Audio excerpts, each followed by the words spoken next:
Jon Anik and Kenny Florian podcast. Jon Anik and Kenny Florian. I f***ing love him.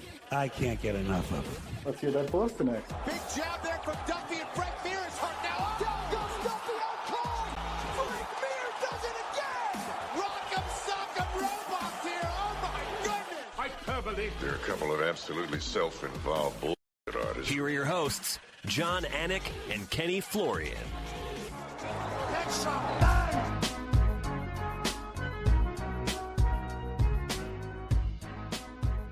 On our 550th episode. And I don't know that I've ever opened the program prior on a single shot like this.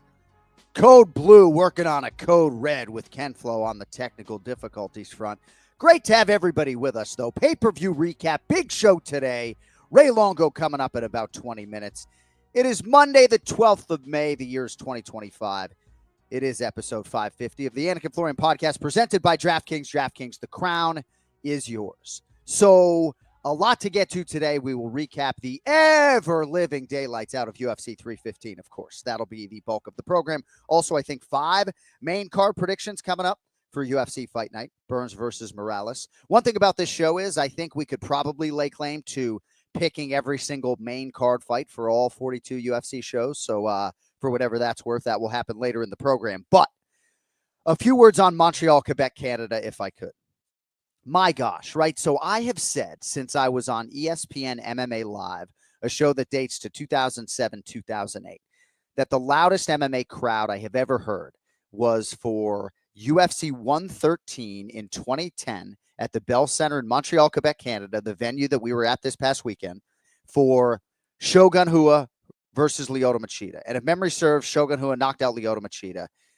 That building was so loud all night. It made it hard to do television, which is what we do for a living, right? So needless to say, I was very excited to get back to that environment. When the UFC was there last in 2015, I was not there. I was not calling fights there. So I had never called fights in Montreal. And basically, my thesis statement about fans there. I think the biggest appetite for mixed martial arts right now is in Australia, but the loudest MMA fan, or fans, I should say, per capita, which I think says sort of the most noise any individual from any given nation, or the average individual from any given nation, makes.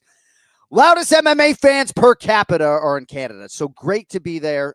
Everybody was so welcoming and nice and respectful on the streets. The cuisine in Montreal, I don't know. I mean, I'm thinking if you're, this is not a tourism promotion. You know, there were a lot of different things that I had to promotionally read over the weekend. But if you're looking for a place to go with your buddies, I think you could do worse than Montreal, Quebec, Canada.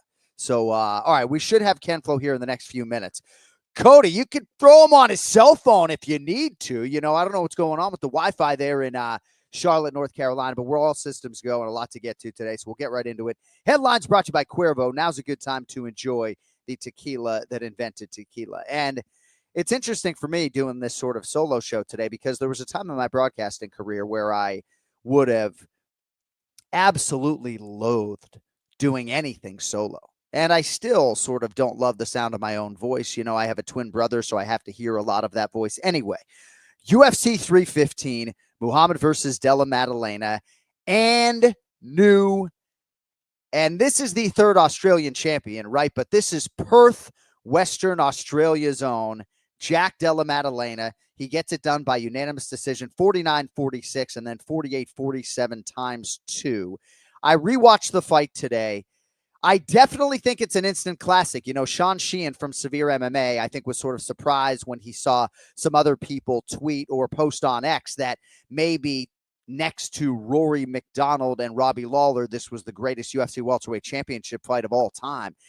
After round 4, I said a war after 4, and then round 5 was absolutely spectacular. So, yeah, I mean, right now it's in the conversation for Fight of the Year for 2025, but the focus is on three-name Jack, and rightfully so. It looks like Jason Ann is going to join us in the interim as Kenny is downloading a new browser. But Jack Della Maddalena, I think in some respects fought the fight of his life. I still think he can do better. But after watching it again this morning, I feel like he's going to be a really hard guy to beat at 170 pounds. Jay, so what was really interesting about this was a lot of different things. And I know for you, Bilal is one of your best friends. And for me, he's certainly, I think, part of my inner circle.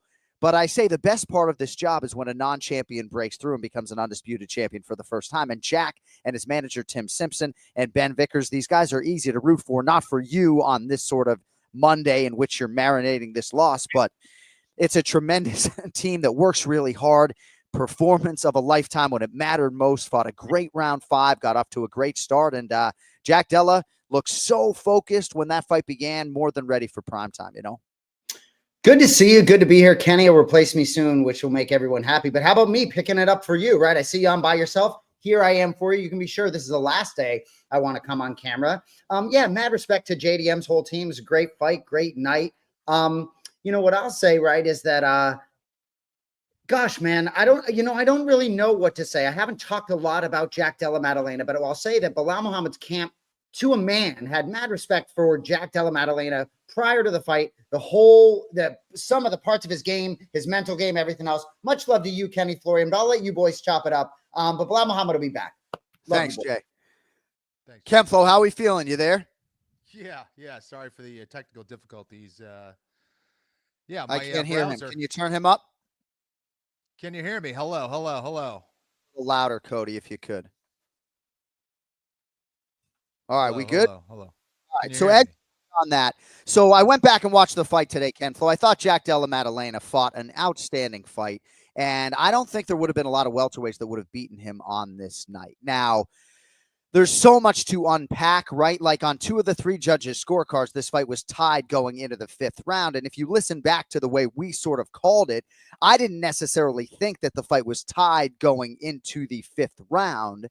But that's because 2 of the 3 judges felt like Bilal Muhammad won round 1. So went back and watched the fight today, largely to watch round 1. But congratulations to 3 named Jack, to Giacomo, to Jack Della Maddalena. Financially and otherwise changes his life forever. And you only get one crack really to be this great on a championship night. And Kenny, I thought he was just absolutely great in so many phases.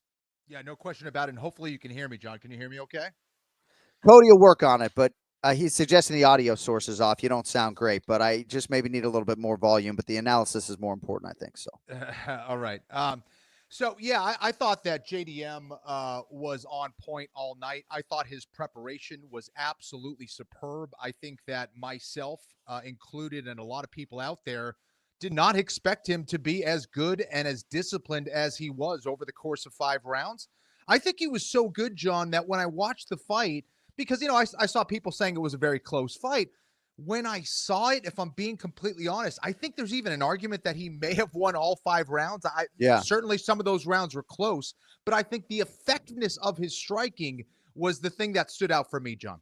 There's no doubt about it. I think there were a lot of reasons why Bilal Muhammad was absolutely exhausted at the end of round 4. Watching his stomach take in air and try to was like nothing I've ever seen, So, yes, I do think, having watched it back, right, you can argue 50 to 45. Damage is the buzzword, right? And Jack did obviously a whole lot of it to Bilal Muhammad. And yes, I mean, we're going to spend a good 5 minutes, of course, on Bilal, right? But in terms of Jack Della Maddalena, and there's a lot of credit to go around. Ben Vickers and Ryan Gray, Craig Jones is very deflective when it comes to credit, right? But this is a really good athlete, Kenny, that I think in rugby union or anything else would have been absolutely outstanding.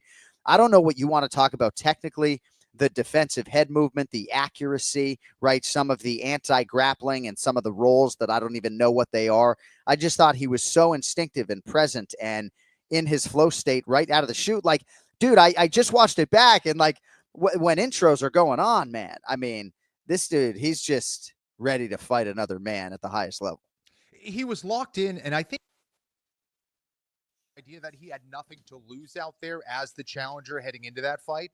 And I think that's a powerful way to enter this fight. Bilal, it seemed like he had a lot to prove in a lot of ways, more than the actual challenger. And I think that affected Bilal. But as far as what you were talking about, as far as being present out there, yeah, absolutely. I thought that JDM looked very present. He was very slick. And I think his defense is important to note because the shots that Bilal like landed, like some of the harder shots were kind of blocked or skimmed off of the glove of JDM. So at one point on the broadcast, I credited Jack Della Maddalena for not sitting on the lead, right? Which is, I guess, suggestive as a commentator and of my scorecard that I thought he was ahead, right? And I was sort of saying, good on him for still going for it and giving closure to that fifth round and making sure that it was his. Now, little did he know, because there's no open scoring, that it was 2-2. And Ben Vickers, who did an outstanding job in the corner all night long from the scrapyard, scrappy MMA, he said to Jack, you know, safety has to be a part of the equation in that fifth round. And I just really think it's a credit to Jack for not resting on his laurels and making sure that he did get up when taken down twice in that fifth round to make sure that, you know, he put a capstone on those final 2 minutes, because little did he know the outcome actually did hang in the balance there.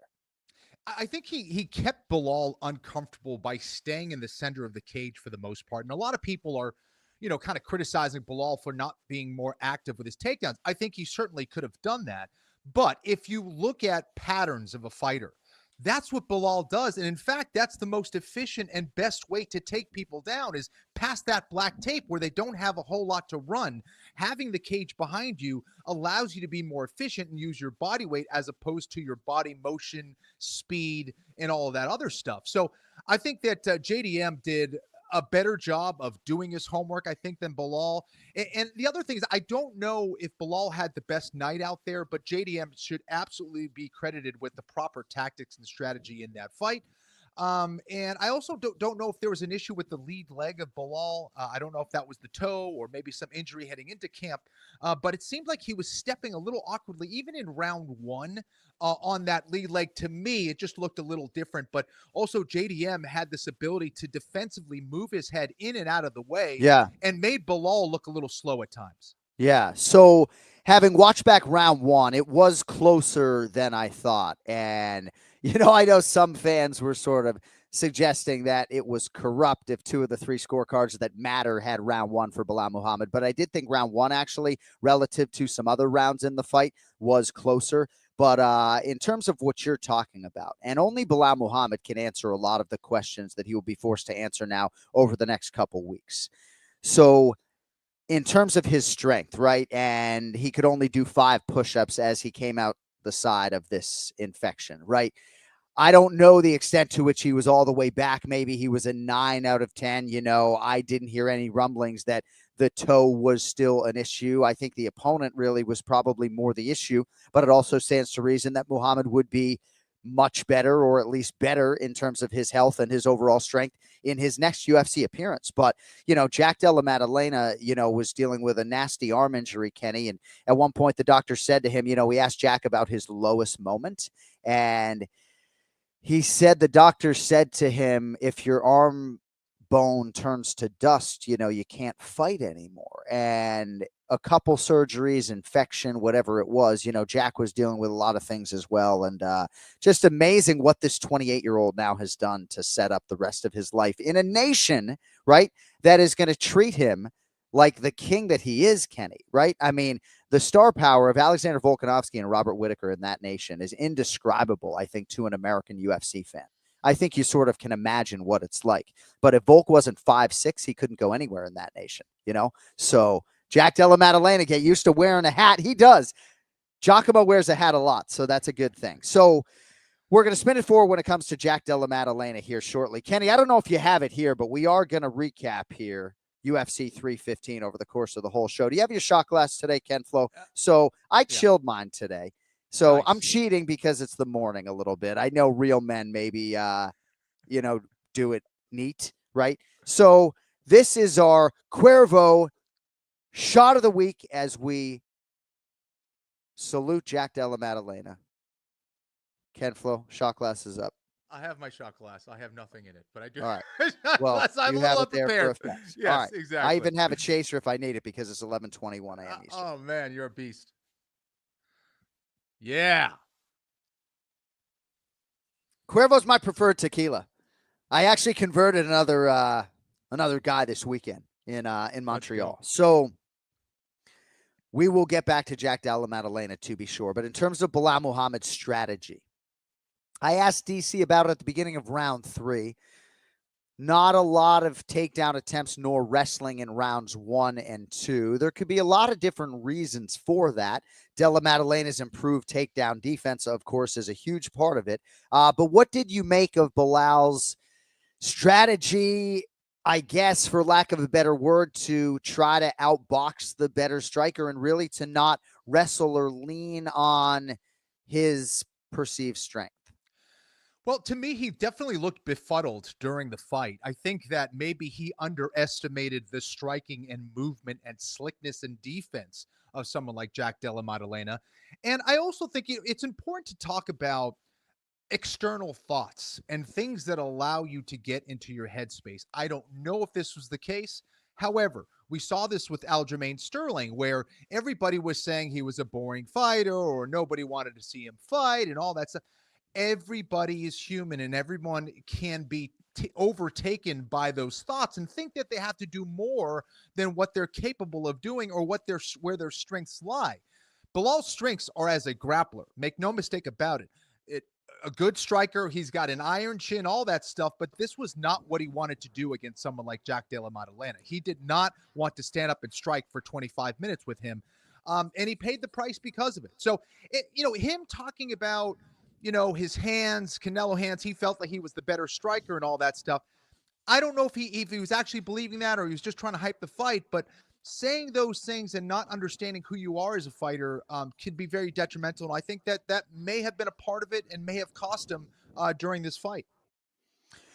So in terms of anything else technically in this fight, right? Certainly I think we can all agree that there has been market evolution when it comes to Belal Muhammad's striking. It's crazy for me to think about just how good Jack Della Maddalena could get if he's only 28 years of age. I mean, there's just such a, a fluidity and athleticism to what he does that, the notion that Islam Makhachev, Kenny, is just going to move up a division and somehow dominate someone like Jack Della Maddalena, I just don't see that at all. I don't know who's going to be favored. Maybe name recognition wise, Islam Makhachev would be favored. But Kenny, Jack Della Maddalena figures to be a huge problem here. And I think he fought evolutionary wise the best version of Belal Muhammad, whether he was striking or wrestling or otherwise. The same way that Islam had an advantage when it comes to being the more powerful guy against the 145-pounder Volkanovski. It's going to be even different. Every pound counts in this sport. 45 to 55, there's a 10-pound difference, 15-pound difference when you're going from 55 to 70, and even more of that weight cut will come into play for someone like JDM. Weight matters, power matters, and you look at their structure, their skeletal structure. JDM is just a much bigger guy, and those shots that he's landing against Belal, if he lands those against someone like Islam, who has been knocked out in the past, I don't see him taking it in the same way that Belal can take it, just given his physical structure. So it's going to be interesting. I think with his wrestling, he can get some things done. Again, you're moving around a much larger body than the guys at 55. All right, well, congratulations to Jack Della Maddalena, the new undisputed UFC welterweight champion. And this really is a case of walking into your new life. He is a hero in Perth, Western Australia, and he's just a likable guy. And I do think that inherently he's sort of an introvert that I think likes to keep to himself. So I think that's going to be part of the challenge as there's all this shine and all eyeballs on him. I think Alexander Volkanovski and Robert Whittaker have really handled that well, and especially a guy like Whittaker, who I think comedically is just absolutely hysterical. A couple other things I want to get to on Belal Muhammad, who, of course, I do consider a friend in all of this. And I've acknowledged personal relationships with a guy like Tim Simpson, who's Jack Della Maddalena's manager, right? So I got connective tissues on all sides of this, unlike someone, my twin brother, who, maybe wants to jump off a bridge right now. But You know, I do believe that Bilal Muhammad authentically is just such a genuine, good human being. And I think sometimes promotionally to build fights or otherwise, he steps outside of himself a little bit, whether it's saying things like Dricus du Plessis sucks or, you know, I'm going to knock Jack out in round 3. And, you know, some of this stuff is confidence. And I think some of these things sort of can border on cockiness. And to the victor go the spoils, right? So whether it's Robert Whittaker and Alexander Volkanovski, two inherently of the nicest guys in the game, maybe having fun at Bilal's expense, or the new champion Jack Della Maddalena posting a video on YouTube, how to beat Bilal, right? To the victors go the spoils. And when Bilal won the title, you know, the rallying cry was sort of cry, you know, because everybody was in a bad mood about it. And now Bilal Muhammad will forever, you know, be the former undisputed UFC welterweight champion unless he gets his belt back. And you just kind of got to deal with everything that comes your way when you are a public figure and a professional athlete on this level, you know, so I feel for my friend. But I do think if I could give Bilal any advice, it wouldn't be technical, you know, and he's not looking for advice from me. But my advice for him obviously would not be technical. He's got plenty of sources for that, you know. But, you know, when I hear him say Dricus sucks, that doesn't seem like it is Bilal to me. That doesn't seem like the human being that I know, right? So I just feel like he should just be himself because that's the guy I love. Ken Flo is back with us now. I don't know how much you heard of what I had to say, you know, but where do you stand in all of that? Because I do think for Bilal, you know, part of the reason why maybe there is this sort of unlikability to some is because, you know, they don't like that guy. And that guy, to me, at times isn't even him. No, I appreciate the honest assessment. And I think there's a lot of truth to that. I think that it's very easy, like I said, to let these thoughts get into your head. And I don't think Bilal's necessarily being that authentic in what he talks about other fighters and things like that. You know, maybe he's doing it because he's got a little bit of a chip on his shoulder, but I don't think it's helpful. It's not helpful to your winning mentality. What has made Bilal great is his conditioning, it's his heart, it's his chin, it's his ability to put it all together, and it's his mind to come up with the right strategy at the right time. And saying that, you know, you have Canelo hands and saying you're going to knock out all these guys and you're the better striker everywhere. It's just not reality. You got to know yourself as a fighter, be as authentic as you can. And anytime you get out of that realm, you can pay the price in this very, very brutal and difficult sport. But again, make no mistake, the fact that Bilal went on this crazy win streak and, you know, got the belt in the manner that he did is nothing short of amazing. Wouldn't be surprised for him to get it back again. But, you know, not going to be easy in that really challenging division.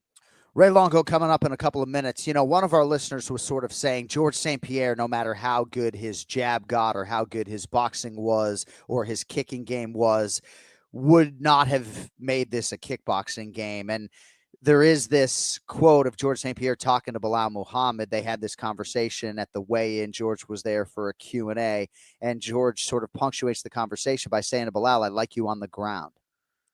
That's what he said. "I'd like you on the ground." So what do you think about sort of Muhammad's evolution as a boxer, maybe having an adverse impact on his strategy in this fight? I know some listener was talking about that. Yeah, well, I think you have to, you know who you are as a fighter and utilize it the way that he did best, which is use it to get into grappling range, use it to get into your entries, use it to, you know, back your opponent up. But don't use it as a singular strategy, hoping for a knockout shot. JDM is just way too slick and way too good. You have to respect your opponents. You have to know who you are, and you definitely have to know who they are as well.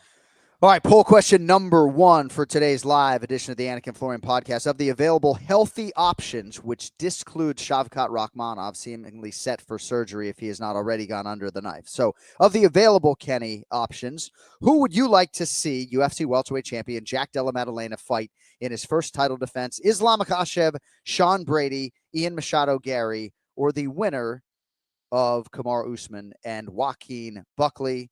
52% of you. I don't need the graphic. I love you, Cody. I'd rather see Ken Flo's face for as long as we have him. 52% of you suggest Islam Makhachev, 21% Sean Brady, 20% Ian Machado Gary, 7% Usman Buckley winner. Kenny, Sean Brady is the number 1 UFC welterweight contender, but certainly More than half of respondents would like to see the Islam Makhachev fight.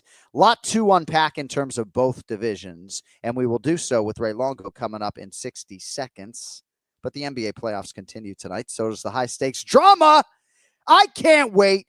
If you're looking to make the postseason even more exciting, DraftKings Sportsbook has you covered as an official sports betting partner of the NBA. Maybe try placing a bet on your favorite player's performance. Will they drop 30 points, 40 or more? The odds get better. It's your call, and we got something special. As always, for first-timers, new DraftKings customers, bet $5 to get $200 in bonus bets instantly. Make it a playoff run to remember with DraftKings. Download the DraftKings Sportsbook app and use code AFPOD. That's code AFPOD for new customers to get $200 in bonus bets when you bet just $5 only on DraftKings. The crown is yours. Gambling problem? Call 1-800-GAMBLER. In New York, call 877-8-HOPE-NY or text HOPE-NY. In Connecticut, help is available for problem gambling. Call 888-789-7777 or visit ccpg.org. Please play responsibly on behalf of Boot Hill Casino and Resort in Kansas. 21 plus. Age and eligibility varies by jurisdiction. Void in Ontario. New customers only. Bonus bets expire 168 hours after issuance. For additional terms and responsible gaming resources, see dkng.co/audio. All right, let's get to Ray Long. It's now time for the Ray Longo Minute. I want to punch a hole in this fucking chest. That's what I want. The Ray Longo Minute. Starring Ray Longo. The Jon Anik and Kenny Florian podcast. Look at him. Look at the motherfucker. That's what I'm talking. Jack Della Maddalena seems like Ray Longo's type of fighter. Good to see you, Raymond. Good to see you guys, man. So much to unpack. How much time do you have? Because we have so much to talk about. I got a solid half. All right. Okay. See, I thought he might say I got 40 minutes, so he's still keeping us to our guns. If we paid for more, would you stay for 33 minutes? Okay. Come on now. You look good. It's great to see you. No, I mean, your mic's open, so you can say whatever you want. I was effectively blown away by Jack, and maybe a little bit even more so after watching it back this morning. All right. Let me start off with it. Is it possible? It's just this. I'm just throwing this out there. Is it possible that before the fight, Khabib called Bilal up and said, "Look, we got to do what we got to do, but the other guy's got to be a double champ." Why?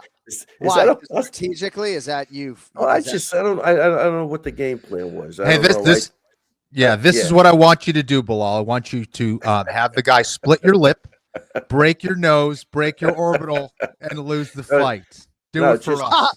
No, if you're going to win standing up. Don't go for a takedown. Right. Is it possible? Like, why? I think that was, it appeared to be such a winnable fight for Bilal. It just, by the time he even went for the takedown, when he said the guy's slippery or whatever, we were already in the later part of the second round. Like, I would think you implement that game plan as quick as possible. I don't know. I was confused while I was watching the fight. A tough motherfucker. Yeah. Hats off. I mean, took it like a man. He was in there, but it just wasn't a smart. It just didn't look intelligent to me. I don't know if that makes any sense or not. Yeah. Cody wants you to eat your mic more like Augustus Gloop or his dad. Well, I think it was him in Willy Wonka and the Chocolate Factory. So what do you think about this, right? Because I know we touched on a little bit before Ray came on the program, right? But yeah, like the lack of a sort of wrestle at all cost mentality and sort of try to just make this a grappling, wrestling clinch fight. Only Bilal knows the answers, and I wasn't going to try to get them out of him today. But Kenny, what do you think about that? Because I do think that Bilal, if he's being a man of veracity, would probably come out and say he'd fight him completely differently if he fought him a second time. He's too good. I think you're correct. And I think a lot of us found out just how good JDM really is. He is a slick operator. The way that he moves defensively, his footwork, the way that he prepared, he seemed like the better prepared fighter, which is unusual for a guy fighting a 5-rounder. Was that the first UFC 5-rounder? He had 8 fights in the UFC. I think Bilal had 18 or something like that in the UFC. So just a huge difference in experience. And for a guy to go out there with that level of discipline and preparation, I think took a lot of people by surprise. It shows how talented this kid is. It shows how good his team is around him.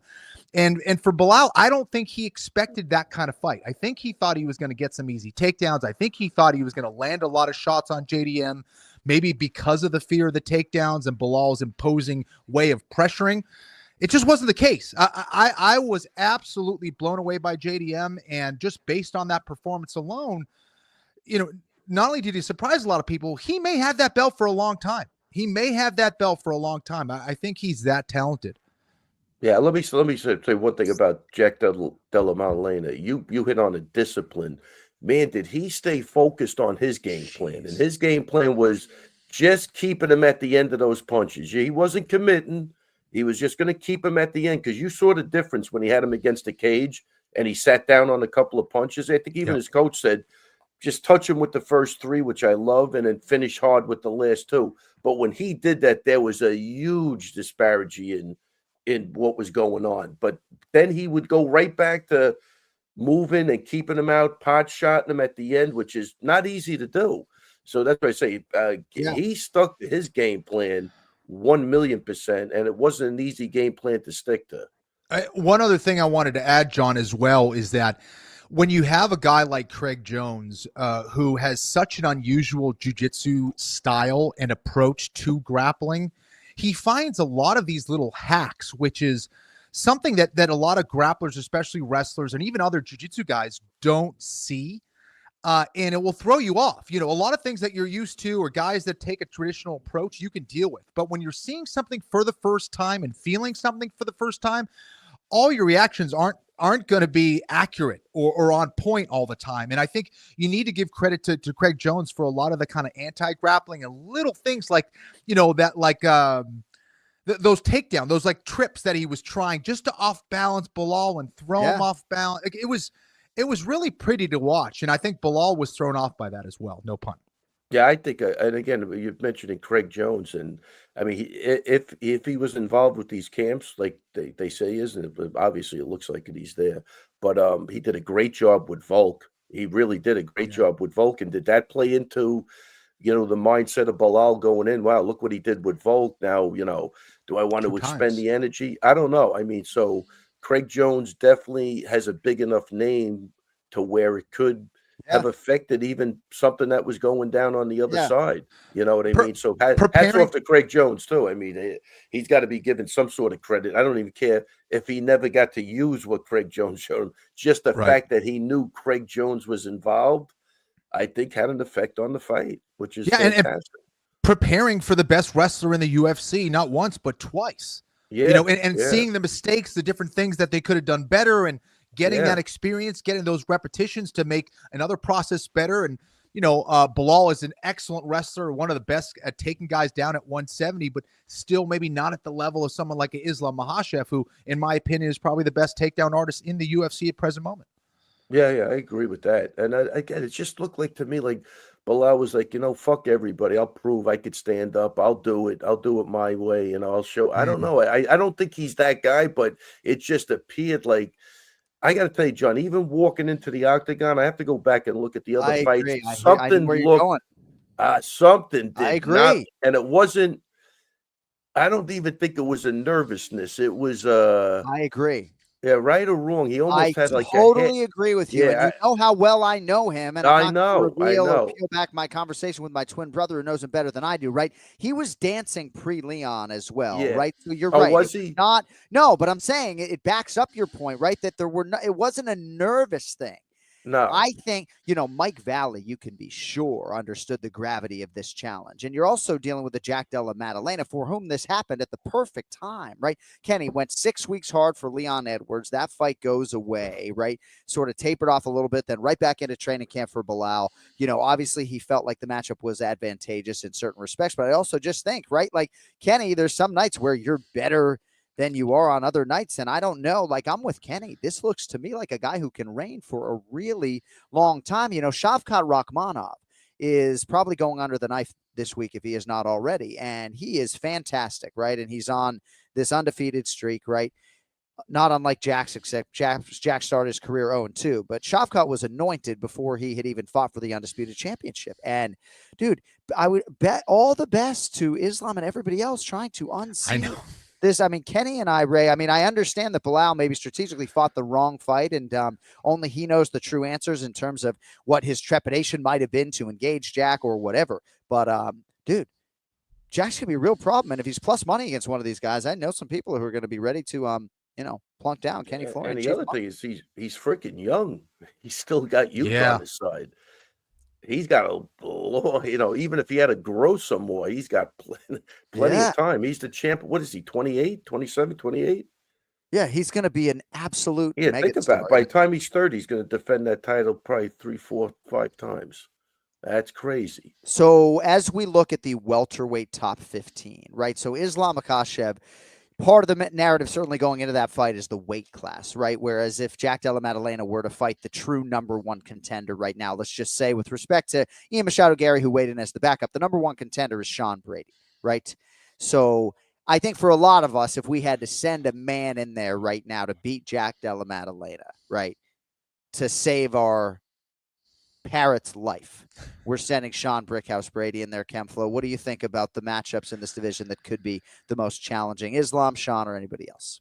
Yeah, well, I like the Shavkat Rakhmonov fight the best, but as far as who is the toughest challenge for JDM, in my opinion, it probably is Sean Brady. I think that what he's done with his striking since the Bilal Muhammad fight, what he's done with his conditioning, his composure in that fight, the experience he's attained since that fight makes him the biggest threat. Why? Because I think he has the power on the feet. I think he has a little bit more versatility perhaps on the feet maybe than Bilal. And I think he's got the submission skills that are a legitimate threat to someone like JDM as well. Yeah, I'd love to see Sean Brady get the fight just because he's an East Coast guy, comes from a great team, great bunch of guys down there. I'll tell you what would be a fun fight, JDM and Leon Edwards. I bet you that would be a really fun fight for the fans. Yeah, they booked it, right? Yeah. You know what I mean? And I think for Leon, looking at the way JDM fought that fight, he's got to be saying, damn, I probably could have did that, if I just put the emphasis on something. I don't know. I mean, he gets a little lazy, Leon, but certainly his stand-up is dynamic, and I think that would be that's a fun Leon's fight. Coming off a loss, so that's the issue, right? So you have Joaquin Buckley and Kamaru Usman are fighting June 14th, and Joaquin Buckley, as far as his game is concerned, I don't care who he fights in that division, caution fucking flammable. Without a doubt. So Sean Brady and Ian Machado Gary, I think, makes a lot of sense. Shavkat Rakhmonov is not fighting until 2026. I think you get Bilal Muhammad to fight somebody in November or December. Maybe he fights the Usman Buckley winner or loser. I don't know that it necessarily matters. And man, Bilal's going to be a really hard guy to beat in his next fight. Of that, I can assure you. But what do you think, Ray? Because the fight seemingly is going to be Islam Makhachev versus Jack Della Maddalena. What do you think about that fight? I love Jade. Obviously, I'm always going to go towards the guys with the stand-up. I got bias. But I think Islam is a tough fight for him. I really do. I think he's got, his stand-up is way more squared away, I believe, than Bilal's, and he's got the discipline with the wrestling. I believe that's a tough matchup. Kenny, I do think Islam can challenge Jack in all phases of the game, right? They're two separate conversations. I think the listeners and the viewers of this understand how aligned Kenny and I are in terms of the long-term potential of Jack to hold this damn thing. But Kenny, right? I mean, you think that's a very competitive fight with Islam, do you not? I think so, just based on his grappling and well-roundedness and experience. I think that he could definitely pose some problems for JDM. However, I would say this, that I don't think he could dole out the same level of power as some of the 170-pounders, and I also don't think he can withstand the same kind of shots. I have a hard time believing that there's any 155-pounder in the world that could take the same kind of shots that Bilal Muhammad took in that fight on Saturday night. Right. I mean, Bilal has a legendary chin at this point. The shots that he was question about it. Are you kidding? There was a series of 3 right hands. I have chills thinking about it that Bilal ate, and he kept coming forward. And in my mind, I was just thinking, how the hell did he take one of those, let alone 3? I don't see any lightweight in the world taking those shots. And again, I can't stress this enough. Every pound matters in this sport. There's a 15-pound difference between 155 and 170, not 10 pounds. And that matters for a lot. I tell you, that's very good. That's interesting. You swayed me over. Ray, if you're Islam Makhachev, right, you're not necessarily, and maybe he is, right, but moving up to welterweight with finality, right? If he has visions of going back down and defending at lightweight, then you're not adding muscle mass. And the other thing, too, is that this fight is going to happen in relatively short order, we think, right? I mean, certainly not going to be December, right? So I don't know that it's going to be a wholesale change type thing for Islam when he moves up for a welterweight fight, Yeah, that's another interesting thing. I mean, that's a lot of because a couple of things on that. If Islam was to beat JDM, then where the hell does Bilal go? His chances of ever becoming champ again are out the window. Well, a lot of people feel like he's not going to get the benefit of the doubt for some other reasons, Well, but without a doubt. No, he's not going either way. But just having that, if he became the champ, it's not even on the other side. It's Bilal's going to make that decision for him. He's going to make it easy for him. Yeah. And I'm sure the UFC would then push for that fight. It's just interesting, though, if you're Joaquin Buckley, and I tried to book him for the program today, but he had an exceedingly busy Monday, and we don't have a lot of flexibility, at least when it comes to our day, because of all of our moving parts. But, I think he tweeted, fuck. Yeah. After this result. He should have.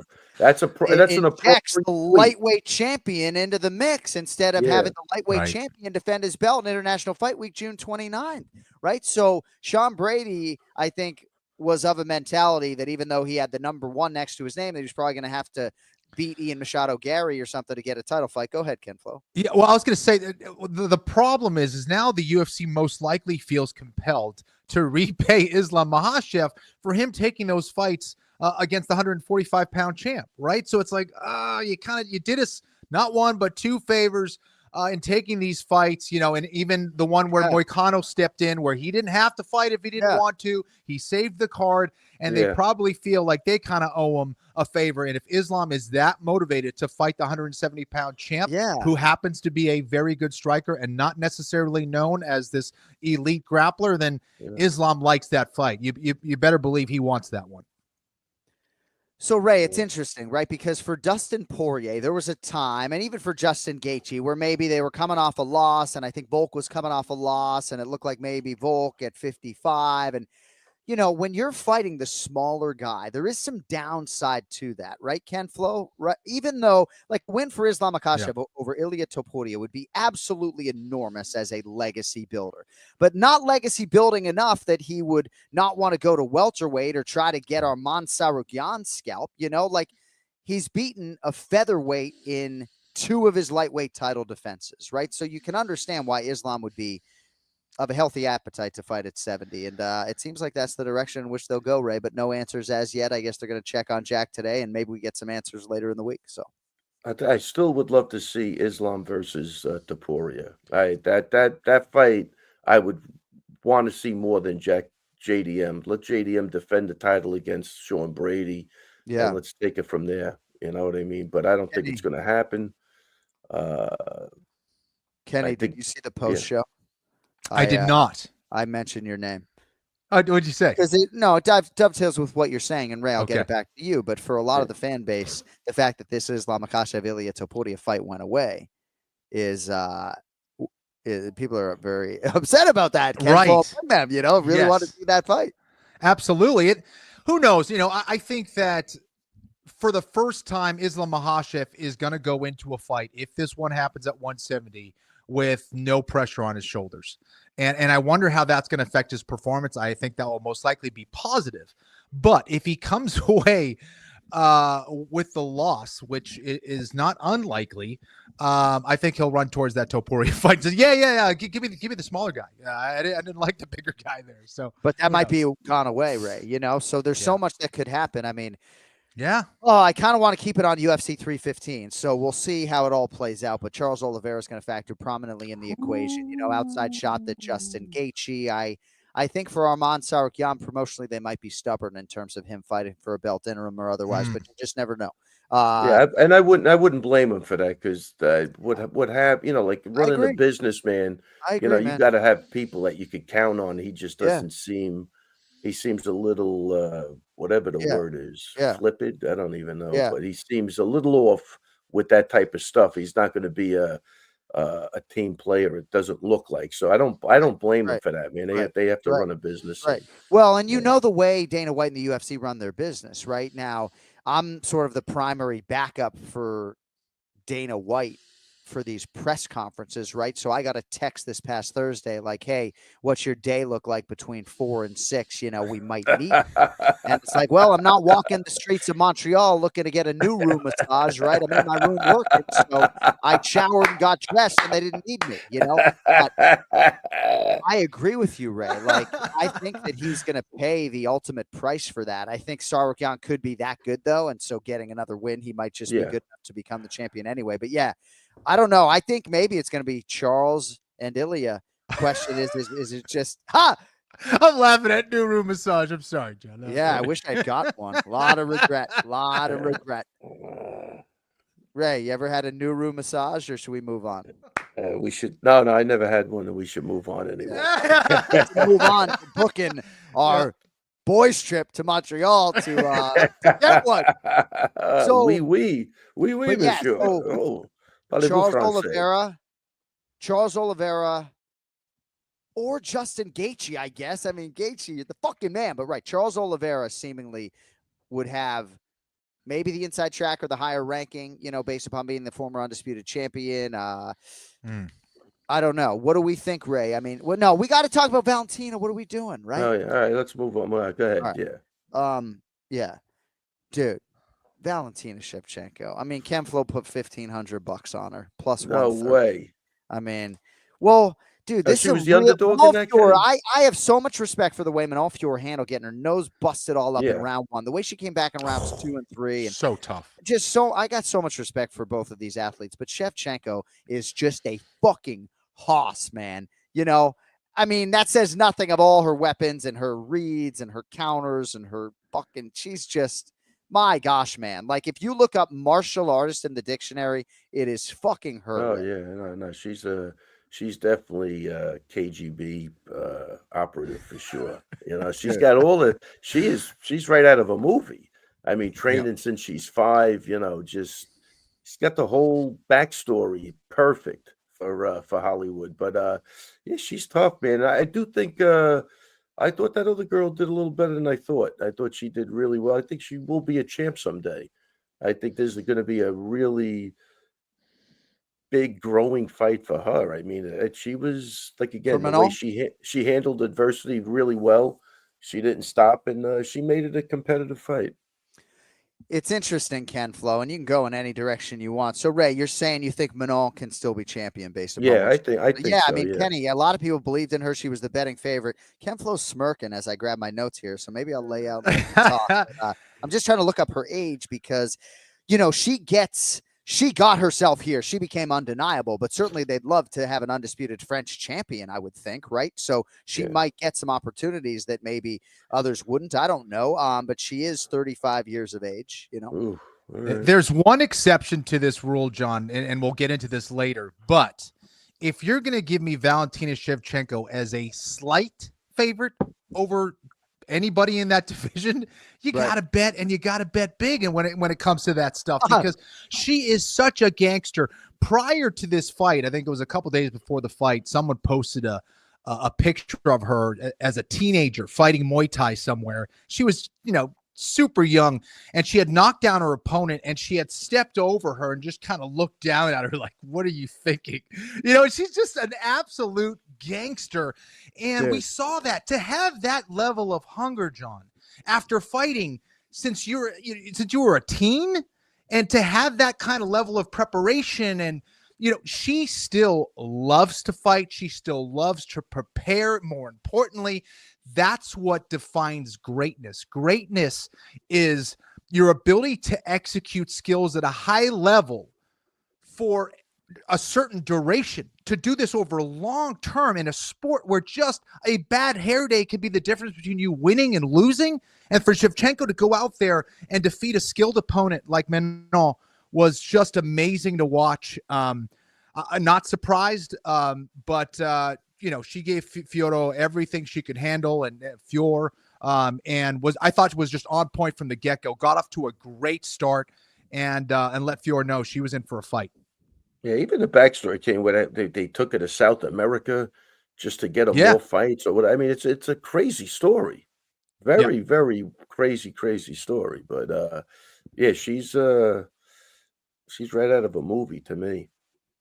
So, Ray, we all have a lot of superlatives that we can say about Valentina Shevchenko. And even though maybe when Ken Flo and I recently went back and watched her second fight with Amanda Nunes, we didn't necessarily think it was quite as close as the public perception was at the time of the fight. She is certainly one of the all-time greats, woman or man, it doesn't really matter. And now there is this fight against one of the other all-time greats, Zhang Weili, that is potentially on the table. And with respect to Natalia Silva, who I know Ken Flo would love to get to here in a second, if not get with. No, get to! He wants to get to Natalia Silva. But Valentina Shevchenko versus Zhang Weili, you have to make that fight, and you have to make it not now, but right now, Ray. What do you think about all that? Oh, who would want to see that fight? Come on. That's the dream. Is that not the dream fight right now? That's the fight, man. But also Natalia Silva is definitely going to be a problem for a lot of people. She's already proven it, but that movement, the kicking game, she was on point, and she kind of dissected a very talented fighter. I mean, I'm skipping all over the place. I want to see that other fight though. I want to see Weili and Valentina for sure. They have to make that fight. It's interesting. If Manon Fior had won this fight, and we're staying with Fior as the surname. Yeah, thank you. Explain it in the pronunciation of the week, but we went to the athlete. But in terms of Natalia Silva, if Manon Fior had won this fight, she takes Alexa Grasso's #1 ranking, and then I think potentially Manon Fior versus Natalia Silva, right? But because now the super fight has been preserved, I think you have to make it. I don't know if that means Silva weighs in as a backup or takes another fight in the interim. Not that she would want to put her #1 contendership if she gets it on the line, but I don't know. What do you think the odds on that fight would be? Zhang Weili versus Valentina Shevchenko? Took the words right out of my mouth, Raymond. I don't know. I really don't know because I was going to ask the question. So I don't know. Kenny? Yeah, I mean, I think Shevchenko would probably be the slight favorite, maybe right around the 150 range or so, just based on her size and her experience and all that stuff. But Zhang Weili is definitely a handful on the feet. She has improved leaps and bounds when it comes to her grappling game as well. And I mean, it's hard. As much as I want to see Natalia Silva fight, that's a super fight that you don't get very often. When the iron's hot, you kind of have to strike as the UFC. Put together those big women's fights that people want to see, So I love it. Yeah, I got to tell you. And plus, her wrestling looked on point with Suarez. I mean, she looked. I think I'm not saying pick 'em. I don't know if I'd say I don't know if it's going to be as minus high as 110 maybe. Yeah, I'm telling you. I mean, well, like Kenny. And again, in terms of the super fight, right? Like Islam Makhachev versus Ilia Topuria, a lot of fans would certainly qualify that as a super fight, and potentially that one goes away. This one is right here to be made. Kenny, in one word, who wins the fight between Shevchenko and Zhang Weili? Ha! Shevchenko. Oh, Ray. Shevchenko. Ray, do you want to answer that question? I'm going to make him do it. I'm not. I think I might be leaning towards Weili only because I think. Valentina, she's not as aggressive as she used to be. She did a lot of counter fighting. I think she's conserving her energy differently. She's not getting any younger. And I think the other one's just a ball of dynamite, man. I mean, that the pace is going to be, I think, intense in that fight. And I think it's going to favor Weili. But definitely a pick. Why are you calling her Why? Oh, that was better. What's her name? No, that was better than Weili. Weili. Yeah. Weili. All right. Weili Jennings. So how was your weekend, by the way? How was your pay-per-view watch party? I heard you had a bunch of people over. No? I watched it solo. Oh, is there anything better than that? What do you do? Nothing's better than that. What do you do when you're watching it solo, right? I mean, what do you drink? What do you eat? I know we're not smoking anything. I mean, what are we doing? Are we just drinking water and doing push-ups between fights? That's kind of more that, yeah. Really? Laying down, I put the red light thing on my head, and I watch. You're the doing red fights. light therapy while you're watching the fights. Oh, yeah. Wow. Nice. Look at you. I get that bald spot on the back of my head. I like the lights with it. No wonder you look. Does it work? I'm asking for a friend. I'll tell you one thing. I started the red light thing during COVID, and remember Weidman asked me, is it good for like hair growth? Like I don't see that, but I think it is keeping the grays out. I do believe something's going on there. I don't know what it is, Nice. but I think I'll go with that. I don't think it's regrowing any hair, but it's definitely good for Are something. you guys? I think the whole Anakin Florian podcast family is going to go to Turkey. Other than Yeah. me, I got a full Just to head. visit, and Right. see the sights. Yeah, I'm not going to put you guys down on for the that. spot right now, Yeah. but Let's go. Kenny, don't think you can't go do that because I've been such a dickhead about it. you know? Oh, I'm probably gonna do it. Yeah. Yeah. Yeah. Yeah. No, I mean, I know Ray's not going to do it. He'll just shave his head. Yeah, I don't know. I'd love to do it. I'm probably just too lazy. I would if it was around the block and a guy would come to my house, I'll do it tomorrow. Right. This guy wants the hair Guy makes a transplant. house call. I'm doing that tomorrow. Yeah, I bet we could get yours done for nothing. Anakin Florian Really? podcast goes to Turkey. Ray and Kenny, you just got to pay your own way. We'll get you treatment covered. Okay, Cody, how's your hairline? It has to do with, I think, your maternal grandfather. And, despite the aesthetic that is my follically challenged appearance, anyone who knows me, I got hair head to toe. It's on my back. It's fucking everywhere. I got a full head. I just shave it, trying to look tough on TV. Cody says his hair is fucking great. Okay. What's your girlfriend say, Cody? That's a question, right? All right. We have, Ray, we have to let you go, don't we? Can I? Yeah, Yeah. He's What, like, yeah. you need anything else? Yes, I do. Can I have 60 seconds? 60 seconds. Let's go. Rapid All fire. right, go. I know you got it. No. Go ahead. I'm going. No, I was just going to say, would you rather talk about Aiemann Zahabi or answer a would you rather? Oh, no, Aiemann Zahabi. Wow. First off, I had Aldo winning the first 2 rounds. Yeah. But I got to tell you something, man. That kid, what he did in the third, by the end of the fight, I was like, I hope he doesn't lose this fight. You know what I mean? Like the heart that he showed in the third round, I got no problem with the decision. I mean, definitely, I get a little wacky. Pride rules. He wins that fight 1,000,000%. How he survived that third round onslaught, and then he came back like that was absolutely phenomenal. So hats off to Faraz and Aiemann. I 100% no problem. While I was scoring, I'm just saying, I think I did give the first 2 rounds to Aldo, but I would have hated for Zahabi to lose that fight based on the heart that he showed. I mean, one guy really wanted it, and it was Zahabi, and he got it. Hats off to him. God bless him.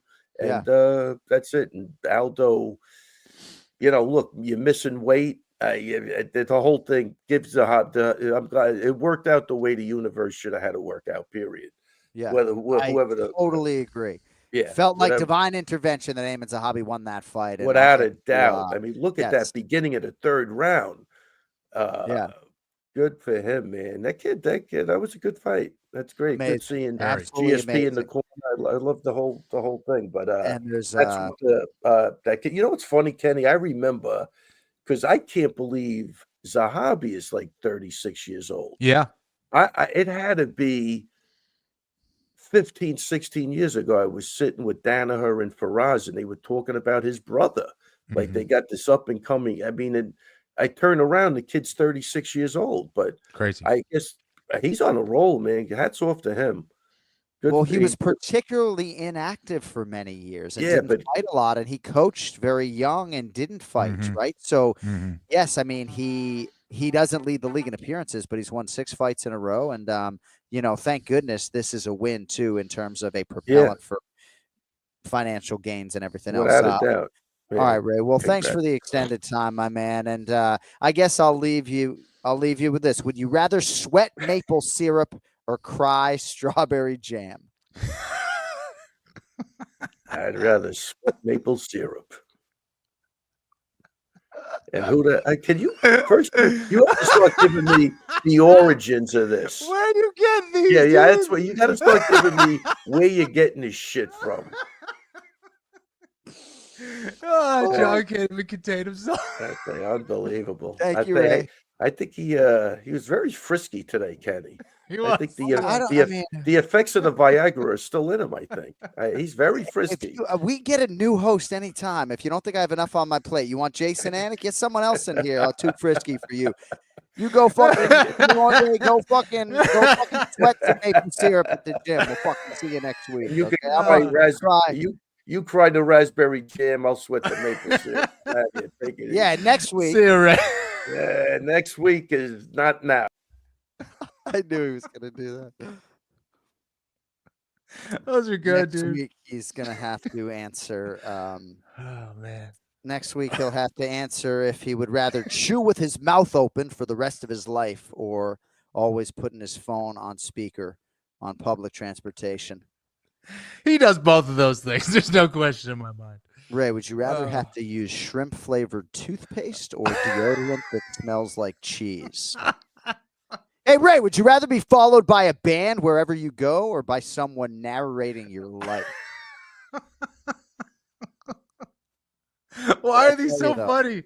Why are these so good? Strawberry jam. Imagine if somebody was like, dude, I don't want to sweat maple syrup. I'd rather cry strawberry jam because I'm so tough. I never cry. That's probably the answer. You know, Exactly. Stop being a bitch and cry strawberry jam. It wouldn't affect you. Actually, in my 20s, I barely cried. In my 40s, it's almost a daily thing, you know. Right. The dad life. So, Oh, all right. crying right now. So I'm just looking through my rundown to see what time I have Petrie scheduled because I'm not ready for him yet. So I need like 3 more minutes. Kenny, this Aiemann Zahabi thing. So there is so much to get to, so much so that I'm actually going to have to bring Brian Petrie into the conversation, and I might even shortchange the predictions for UFC Fight Night Burns versus Morales. Just relax. We'll still handicap it, but there's some Ken flow connective tissue in all of this. There's a layer to this fight in terms of it moving from bantamweight to featherweight. But Firas Zahabi acknowledged Kenny Florian at the UFC 315 post-fight press conference, or with some post-fight sound. And we have that for you today on the show. So let's give you guys that. Absolutely couldn't wait for it. Congrats on the win. Thank you. I also want to say, just sorry guys, Kenny Florian, I got him, baby. Okay, 14 years later, 13 years later. We did it. Okay, Kenny, I got you. Fuck yeah, Aiemann. Did you see that? Yes. Yeah. Well, I saw it the next day when someone tagged me in it. And was man, anyone going to send me that? Was anyone going to send me that as the president of Team Florian? I'm just seeing that for the first time. My notes here, I thought it was Firas. Dude, right. That is fucking amazing. It's pretty amazing. You know, full disclosure, obviously, you know, I have a long history with Aiemann. So to see him win this fight against a guy that we started preparing for 14 years ago in Montreal, where Aiemann was one of my main sparring partners. He was acting as Aldo. I brought him to Boston for a week or two. He did every single workout that I did. He didn't have to. He was just there for sparring. And man, he was with me every single step of the way because that's just the way he is. That's how hard he worked. And what, in his early 20s. So just amazing to see him now fight a living legend like Jose Aldo, and to win in the manner that he did was extremely inspirational. Not surprised, though, just based on Aiemann and the way that he is and how smart he is, and him and his team, and of course the great Firas Zahabi in his corner. I was just blown away, man. I also, full disclosure, gave him a full I do breakdowns for you know, keeping it under the radar for a little while for fighters, for coaches. And I gave him one of my full breakdowns of Jose Aldo, just like the full gamut, like a whole packet of stuff on Jose Aldo.